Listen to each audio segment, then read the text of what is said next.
নিজের অজান্তে 11টি জিন্না আমরা করে গুনাহ করে ফেলি। চলুন সে সম্পর্কে জেনে আসি। ১. চোখের জিন্না। বেগানা নারী পুরুষের দিকে তাকানো, লুকিয়ে লুকিয়ে দেখা কিংবা হারাম দৃশ্য উপভোগ করাই হলো চোখের জিন্না। চোখ যখন সংযমন হারায় তখনই পাপের দরজা খুলে যায়। ২. জিহ্বা জিন্না।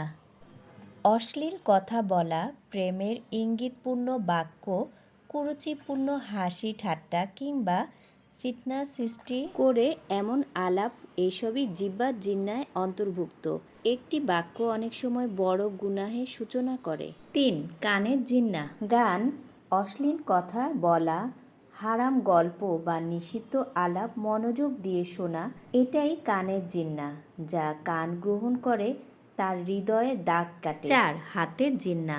অবৈধভাবে সম্পর্ক করা, হাত ধরা, আলিঙ্গন করা বা হারাম কাজে হাত ব্যবহার করা সবই হাতের জিন্না। হাতের এক মুহূর্তের ভুল বহু আফসোসের কারণ হতে পারে। ৫. পায়ের জিন্না।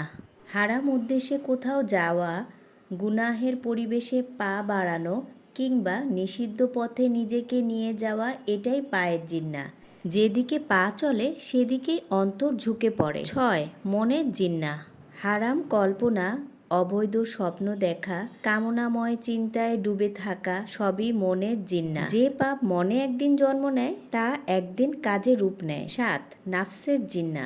নাফস যখন পাপের দিকে টানে, হারামকে উপভোগ করে তোলে এবং আত্মসংযম ভেঙে দেয়, এটাই নাফসের জিন্না। নাফসের দমন না করলে সে মানুষকে ধ্বংসের পথে নিয়ে যায়।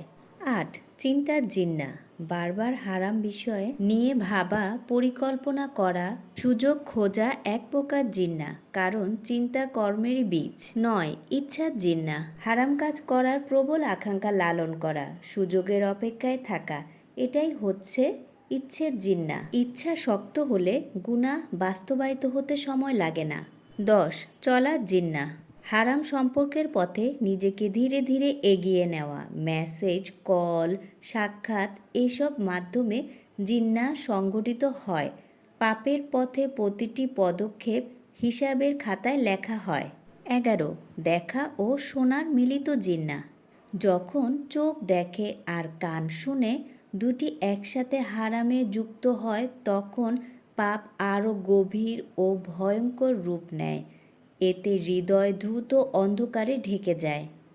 জিন্না শুধু একটি কাজ নয়, এটি একটি ধ্বংসের পথ, যা শুরু হয় চোখ, কান, মন ও ইচ্ছে থেকে। যে ব্যক্তি শুরুতে নিজেকে সংযত করে, আল্লাহ তাকে বড় গুনাহ থেকে হেফাজত করে। আল্লাহ আমাদের দৃষ্টি, চিন্তা, অন্তর ও নাফসকে হেফাজত করুক। আমিন।